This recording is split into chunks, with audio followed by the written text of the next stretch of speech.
So I'm looking to get more involved with competitions in 2023. So I thought it'd be interesting to take a style I've kind of limited experience with, come up with my own recipe, brew that, put it in a competition, see if I can win a medal. So I'm calling this series Road to Gold. I'm starting off with an American Porter.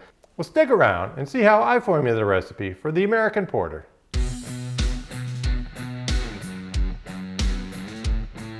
So welcome to Cascades Homebrew. My name is Brent.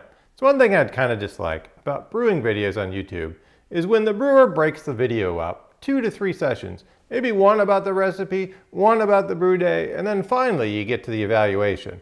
I want to know about it all in one. I want to know the recipe, I want to see how it's brewed, and then I want to know if it tastes good or not.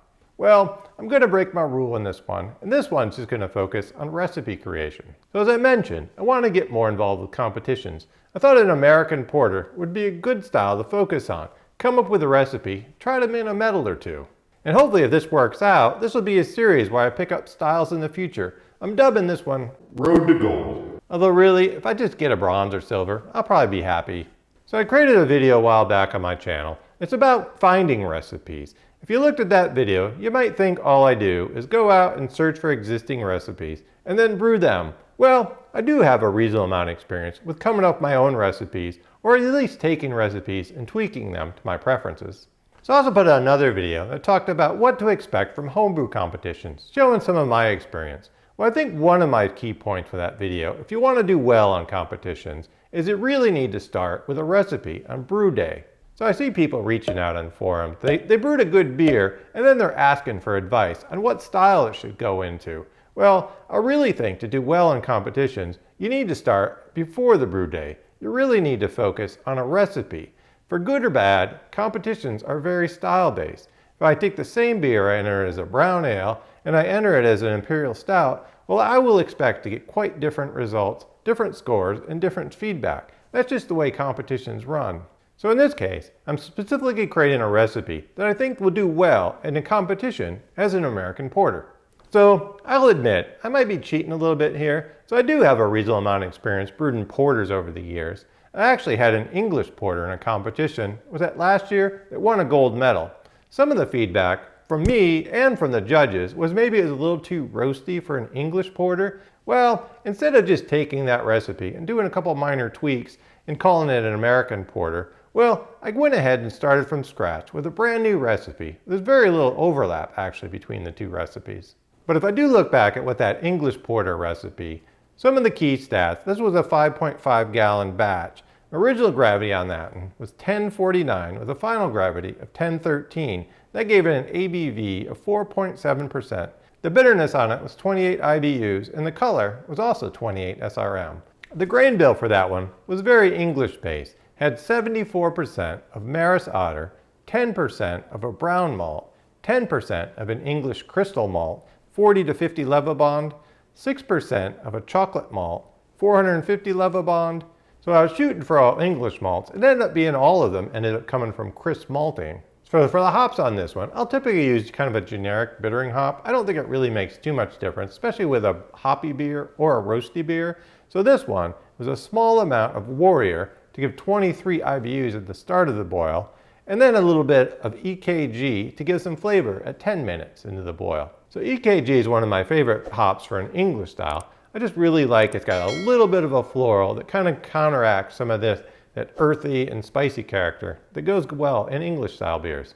So the yeast on that one is WLP013 London Ale. It's a yeast that I really enjoy. Let's get just a touch of what I think of maybe like a smoky or tobacco kind of flavor that really kind of goes well with that style. So like I said, I wanted something different than an English porter. So what were some of the goals I set out for this one? One was I want to focus on American ingredients. So it used to be with the style guidelines, there was robust porter and there was brown porter. Well, in the 2015 BJCP style guidelines, they changed it over to have an American porter and an English porter. So brown porter kind of mapped to English porter, robust porter kind of mapped to American porter. I kind of like the old terminology a little better. So this one, I really wanted to focus on American ingredients. The style guideline does allow for English hops, English yeast, just general English character in an American porter, but I figured I'd stick, at least for this first round, with American ingredients. So I also wanted kind of a medium level or roast character in this one.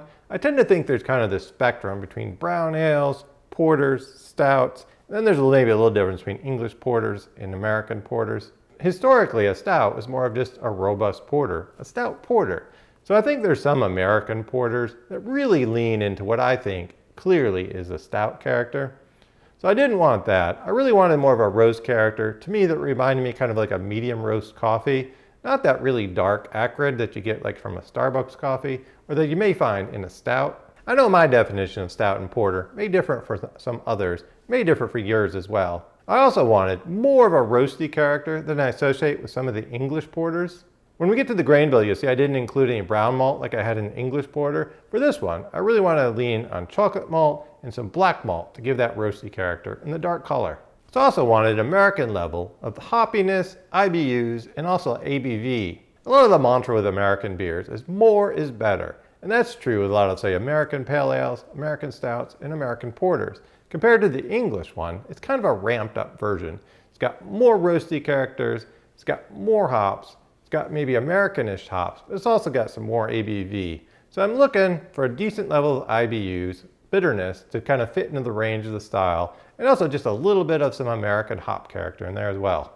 So those are some of my ideas for what I want to include. I had some other ideas for things that just didn't quite make the cut. One of those was like oats, wheat, maybe flaked barley. Those can be used to add a little bit of kind of mouthfeel, body, a little bit of head retention maybe, and just a little maybe kind of that creamy character to the beer. I didn't go for those for this round. I just kind of wanted to see where we land with a more simple malt bill. So pale chocolate malt is another one I thought about. It's a chocolate malt, but it's a lighter color than your typical chocolate malt, and a little bit more into that kind of coffee flavors, I think.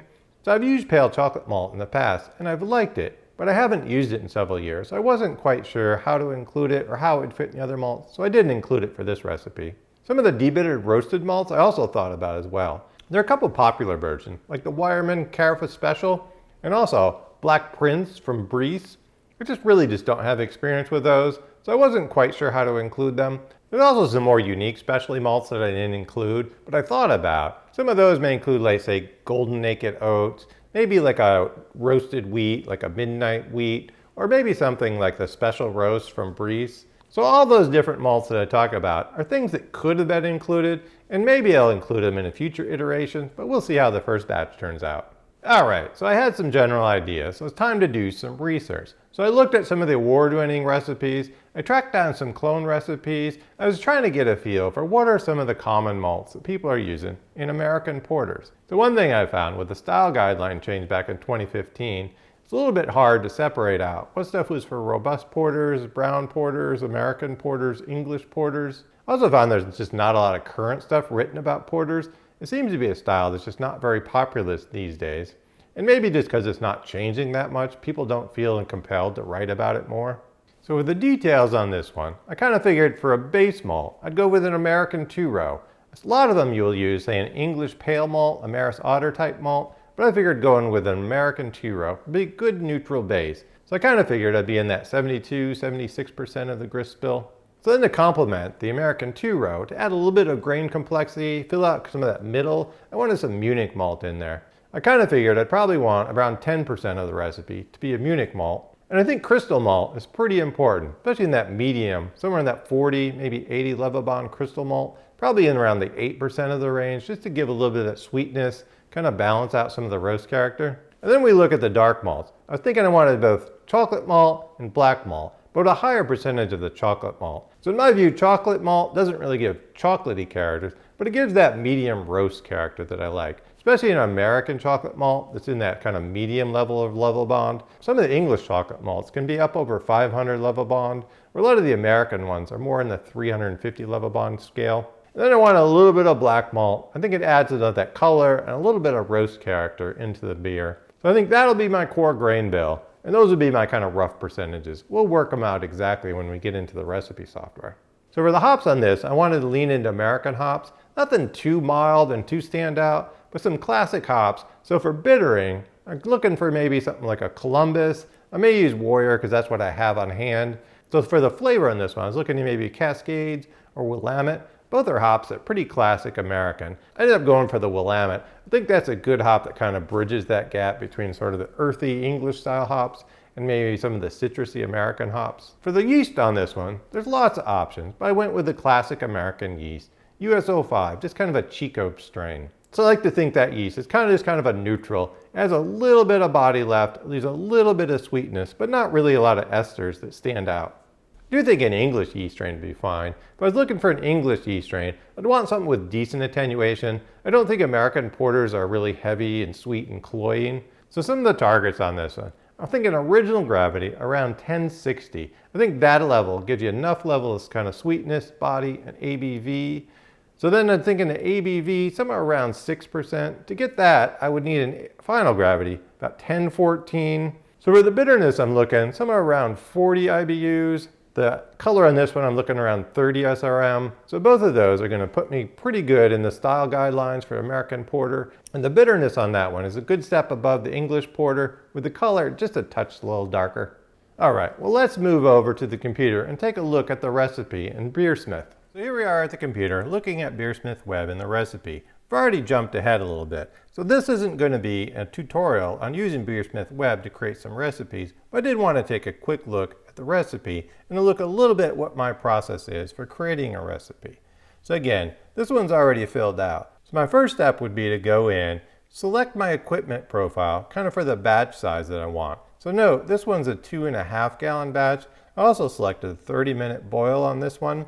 So you'd want to tailor this one to your specific equipment style, your efficiency, and you could do a 30-minute boil or you could do a 60-minute boil. The next thing I would do is set the style. So this time I've set it to an American Porter. So now I want to go ahead and enter the grain bill, and I've already entered it, but we talked about earlier, I wanted a US pale malt, I wanted a Munich malt, I wanted a crystal malt sort of in that middle range. In this case I've gone with Munich 15, Crystal 60.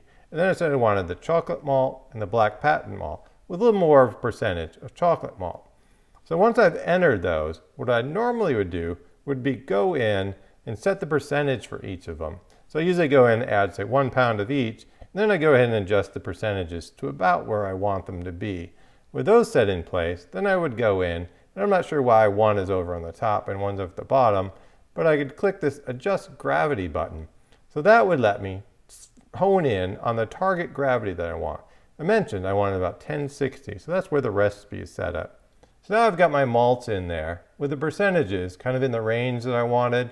I maybe tweak those a little bit to get the specific gravity I want and then to get the color that I want. The next thing I do would be look at my hops. So I know I wanted some bittering hops. In this case, I have Warrior on hand, so I'm using that. And I wanted Willamette. So I'm going to start off with my 1 ounce of Willamette as my flavor hop at 10 minutes. And then I'm going to tweak the Warrior amount to get the IBUs that I want. And the way I do that is to click over on the Hop IBU Adjust link. So this is an easy way then to bring up, so I got a total IBUs of right around 40. So I adjusted this to about 24 and then set the value to a reasonable value. So 0.32 ounces of Warrior and an ounce of Willamette.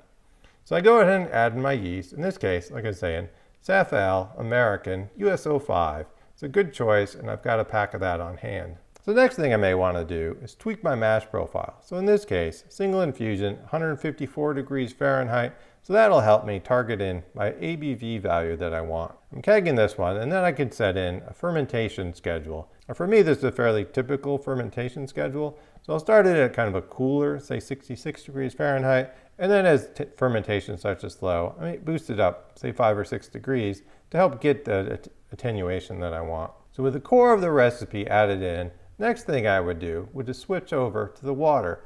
I'm going to skip the starter tab because I know I'm using a pack of US-05, which is plenty of yeast for this small batch and a smaller gravity. So looking at the water tab, so BeerSmith calculated we need 3.6 gallons.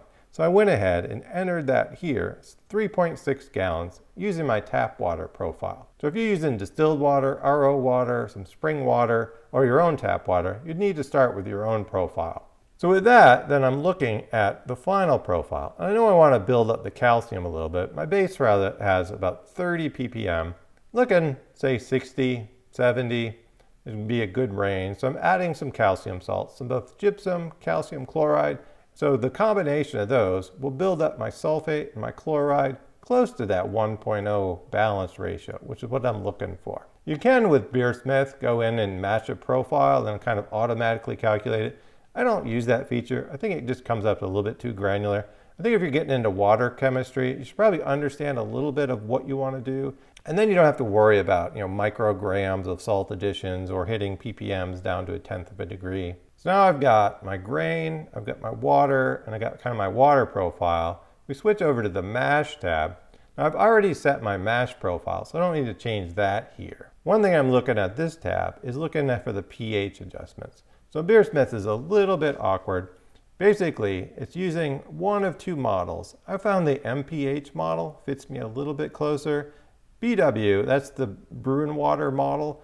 I find that usually comes in a little bit too high, but the MPH model seems to kind of get me pretty close for most beers. So we're looking at here with the MPH model, based on my recipe, which includes my grain and my water adjustment so far, it's calculating a mash pH of 5.51. So what I would do, I would take that value and I would copy it down into my measured mash pH and put that in there. And then it would calculate an addition. In this case, so I picked lactic acid, it would add 0.6 milliliters. So I know there's no reason to add 0.6 milliliters. I know if I actually came in at 5.5, that would be fine as well. I actually did measure 5.37 when I brewed the beer, so everything worked out pretty well. So I'm not going to add any acid additions, or I'm not going to add any, say, bicarbonates to raise the mash pH for this one. So at this point, I've got my recipe all ready to go. I'll go ahead and double check everything. The only addition I had was some potassium metabisulfite or Campton tablet, just to help remove chlorine and chloramine in my tap water. I'll add that to every batch. So the next step is to take this recipe and brew it. So I hope you found this look into my recipe creation process informative. So here's the beer. It's a really nice beer. It's coming together nicely. It definitely was a little harsh earlier on, but I think as it's aging, it's coming together nice. I hope to get together a video, look a little closer at the specifics of the recipe, look at the brew day, and then we'll taste this. So hopefully come back and check that one out. In the meantime, make sure you hit that subscribe button. Cheers!